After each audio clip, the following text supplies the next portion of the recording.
భర్త భార్యకి భరణం ఇవ్వాలి వాళ్ళ మెయింటెనెన్స్ గురించి అనే విషయం అందరికీ తెలిసిందే. ఇప్పుడు భార్యకి ఎట్లాంటి సపోర్ట్ లేకపోతే గనక, ఫ్యామిలీ నుంచి సపోర్ట్ లేకపోయినా, ఎడ్యుకేషనల్ క్వాలిఫికేషన్ లేకపోయినా, ఎంప్లాయ్మెంట్ అతని ఉద్యోగం ఏం చేయకపోతే గనక భార్యకి పిల్లలకి మెయింటెనెన్స్ కట్టాలి అన్నది. ఒకవేళ భార్య భర్త డివోర్స్ తీసేసుకుంటే, డివోర్స్ తీసుకున్న తర్వాత భార్యకి భరణం కట్టాలా అని అంటే సిఆర్పిసిలో వి హ్యావ్ 125 సిఆర్పిసి. అలా త్రూ మెయింటెనెన్స్ క్లెయిమ్ చేసుకోవచ్చు భార్య.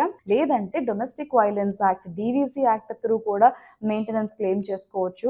ఆవిడ డివోర్స్ అప్లికేషన్ అంటే డైవోర్స్ అప్లికేషన్, రెస్టిట్యూషన్ అప్లికేషన్, ఆ అప్లికేషన్స్ లో కూడా మెయింటెనెన్స్ క్లెయిమ్ చేసుకోవచ్చు. మెయింటెనెన్స్ క్లెయిమ్ చేసుకోవడానికి చాలా వేస్ ఉన్నాయి. If she is not remarried, ఆమె మళ్ళీ ఇంకొక మ్యారేజ్ చేసుకోకుండా అలాగే కంటిన్యూ అవుతుంది అని అంటే, ఆమెకి ఇంకేమి సోర్స్ లేకపోతే మెయింటెనెన్స్ ఇవ్వాలి. కానీ that should not be in consonance with the life style and standard of the ex husband. Already divorce అయిపోయారు కాబట్టి స్టాండర్డ్ ఆఫ్ లివింగ్ ఎప్పుడు అతని స్టాండర్డ్ ఆఫ్ లివింగ్ పెరిగిందని చెప్పి ఈవిడికి మెయింటెనెన్స్ పెంచాల్సిన అవసరం లేదు, ఎప్పుడు ఇద్దరు విడిపోయిన తర్వాత.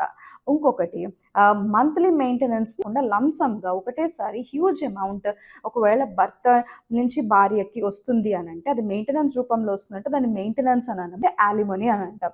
సో అలాంటి యాలిమనీ సెటిల్మెంట్ మ్యాటర్ వచ్చినా సరే, ఆ కండిషన్లో కూడా యాలిమనీ సెటిల్మెంట్లో కూడా ఒకసారి వైఫ్ అండ్ హస్బెండ్ విడిపోయిన తర్వాత, డివోర్స్ అయిపోయిన తర్వాత, హస్బెండ్ ఫైనాన్షియల్ స్టేటస్ ఎంత ఉన్నా సరే, ఒకవేళ హస్బెండ్ ఒక 100 crores సంపాదిస్తున్నా సరే, it doesn't mean that ex wife is entitled to get the half the benefit of it. అంటే ఆయన ఆ స్టాండర్డ్లో ఉన్నాడు కాబట్టి నాకు కూడా అదే స్టాండర్డ్లో అలిమనీ కావాలి అని అడగడానికి లేదు, బికాస్ వాళ్ళిద్దరూ ఆల్రెడీ విడిపోయారని. ఇదే విషయాన్ని సుప్రీంకోర్టు ఈ జడ్జ్మెంట్లో స్పెసిఫై చేసి, ex wife cannot claim alimony or cannot claim maintenance on par with the status of the financial status of the ex-husband.